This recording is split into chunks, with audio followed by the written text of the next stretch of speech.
lo viste? Sí, la vi la foto del auto ahí, que en el Mercado Libre. El Mercado Libre. ¿Lo viste? Ese mismo modelo, ¿eh? Sí, igual. En realidad Sí, necesito dos, pero bueno, ponele que ahora me traigo una y vuelvo. Rápido y furioso, así calificó la policía a esta serie de allanamientos. La investigación, que contó con escuchas telefónicas, se inició hace un año. Así se burlaban de una persona que manejaba una camioneta de origen legítimo. Pero la camioneta la está usando en el laburo. No sabe nada de la camioneta, ¿me entendés? O sea, Sí. está andando como que... Sí, como si fuera, claro. Claro, ¿me entendés? ¿Me entendés? Audi, BMW, Mini Cooper, todos autos de lujo. La banda los robaba a mano armada y luego vendía los vehículos con documentación falsa en el sur de la provincia y en la Patagonia. Fueron 18 allanamientos simultáneos desde La Plata hasta Carmen de Patagones, con 9 detenidos.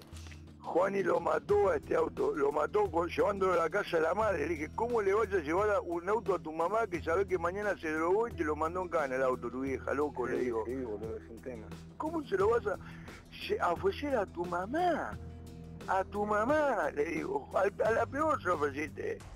La banda tenía un variopinto vocabulario delictivo. Estos eran los calcos del estiqueador. El pseudomecánico era otro integrante. En su taller, como fachada, enfriaba los autos robados, es decir, los escondía hasta que se ofrecían a la venta.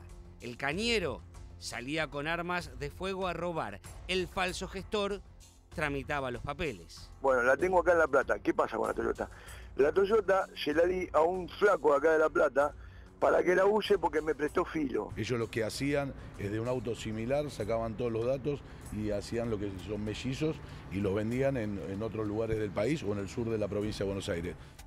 En Quilmes, el desarmador contaba con más de 1000 autopartes y el patentador acopiaba un centenar de chapas mellizas o apócrifas.